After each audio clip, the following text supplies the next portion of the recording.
አንድ ሰው ከማግባቱ በፊት ሴት ምን እንደሆነች ባል ወንድ ምን እንደሆነ ማወቅ አለበት። ታውቃላችሁ አይደል? አሁን ሴት ለምሳሌ የተፈጥሮ ግዳጅ አለባት፣ በወር የለባትም። በዚያ ጊዜ ሴቶች ያማቸዋል፣ ጠባያቸው ሁሉ ይከፋል። ያንን ሳያውቁ መግባት እንዴት ነው ሰሞን ጠባይሽ ይከፋል ማለት አይቻልም። ግዱን ያማታል።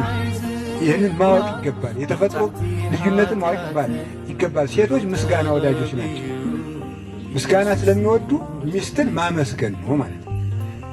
ጨው የበዛበት ወጥ ብትሰራም ዛሬ የሰራሽው ወጥ እጹብ ነው ማለት ነው።